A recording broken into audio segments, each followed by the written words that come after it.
So one of the things that I've so enjoyed about serving as the founding editor for this journal is that not only do I get to see the journal from the perspective of the art, but I also get to see the science behind it, the management platforms, all the production stuff that goes into it, but also the artistic side, you know, just being able to dream, being able to pull scholars together.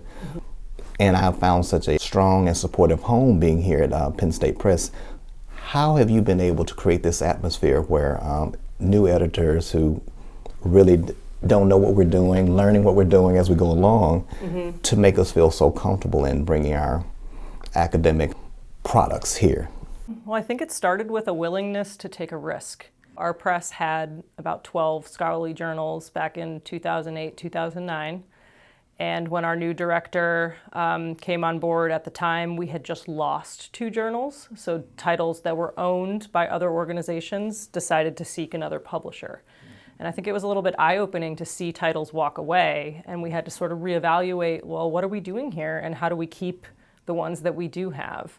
And so there was sort of this reinvestment in the department itself and sort of building the infrastructure to make sure that we keep who we have, and then at the same time we attracted some new publications that came on with us.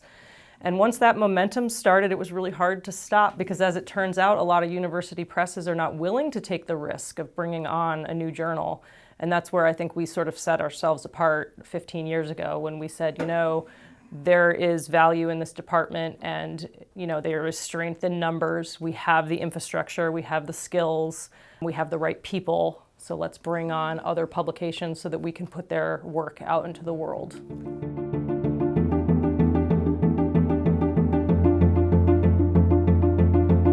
Can you tell me from your experience, your position, the value of peer-reviewed research? A journal like this, like just walk me through your thoughts around peer-reviewed scholarly research.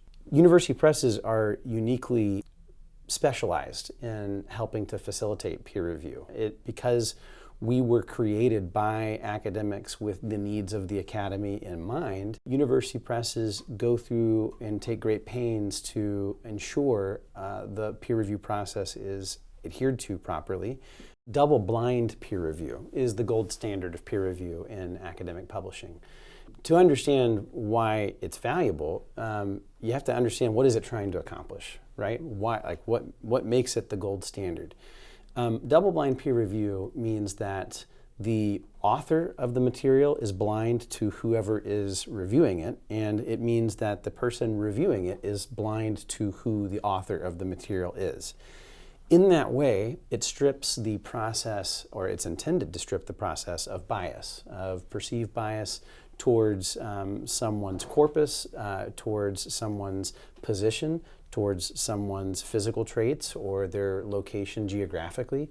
All of those things are meant to be sifted out so that really it is truly just the quality of the material and the scrutiny thereof that is being considered during the peer review process.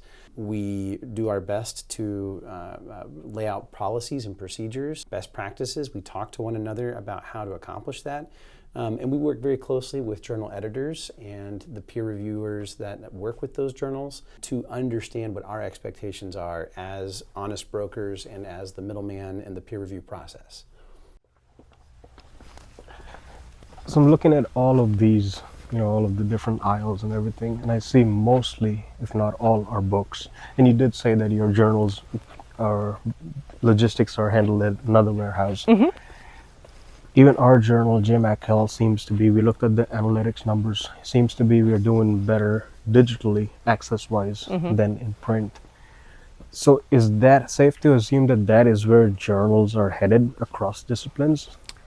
It's certainly something that's trending. I mean, print has been declining for years, and the online is just so much more accessible and useful for scholars. I mean, it's searchable, you can save it, you can download PDFs and save them for later. You can take just pieces of the journal without having to have the whole issue. So in some ways, I think it's just more useful to have the online version. And also, in a way, journals and books are pretty different. And I've been kind of working on this analogy for a while where journals are kind of like cupcakes and books are sort of like a wedding cake. You know, they're built up of the same materials, but on the journal side, we are cranking them out. We are baking cupcakes. There are dozens coming down the pipeline all at one time. And on the book side, we have people who are perfecting this wedding cake, and it is, a longer process, and there are more materials, and there is more thought and planning that goes into it. So I think in a way that just sort of reflects the difference of print and online as well, where like the online for journals is so much easier and faster and readily available. And then it's also more useful for the research. And then as on the book side, people actually sometimes want the physical book. So there is ebook versions, and those are great for scholarship and for research.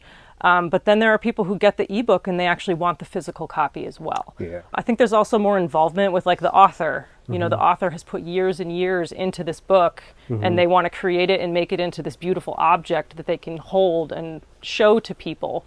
Whereas journals are articles where someone's been working on this idea and this thought, and they're putting it together into a succinct, 30-page research piece that they want to make available, and they want other people to read it. So I think there's kind of like just a difference in dynamic and what people are putting in to the journal versus the book and what they're expecting back.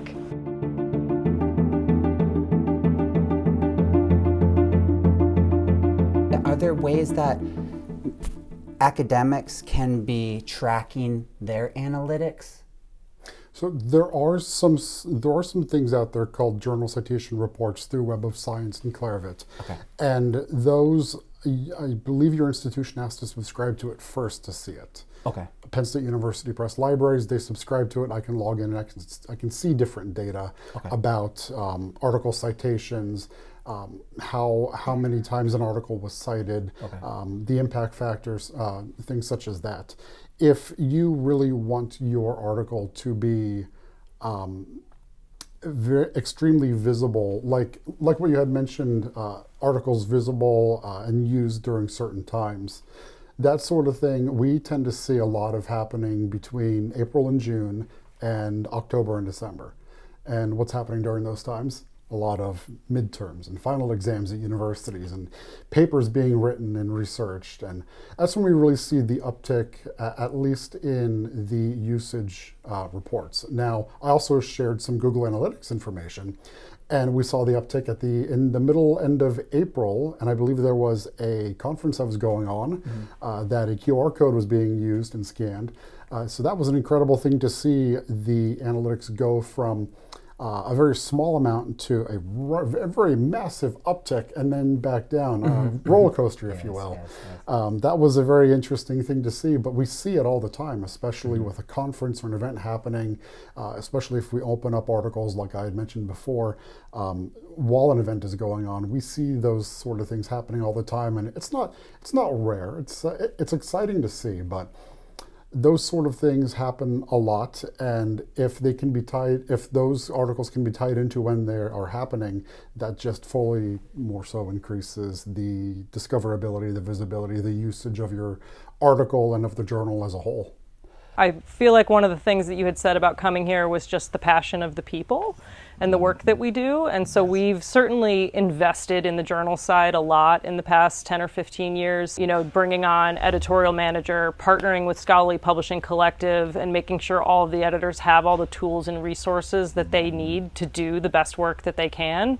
That's where we're passionate about what we do, and we love offering that to editors such as yourselves that have work that is exciting and current and needs a home and a place that can help it to grow up into, a mature publication that has followers and is, getting not only the subscriptions but the submissions, and it, creates sort of the livelihood of its ecosystem.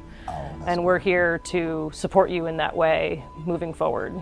I really love everyone to have the opportunity to meet the editors that they work with and to ask questions and to just sort of have an open dialogue about what your needs are so that we can be there for you and provide the support that you're looking for. And you have new editors working with you, and so they've not had a chance to engage with us before. So by coming to the press, they get a chance to see the journals and the department and our people and how everybody's working together to contribute toward the scholarly mission of the press.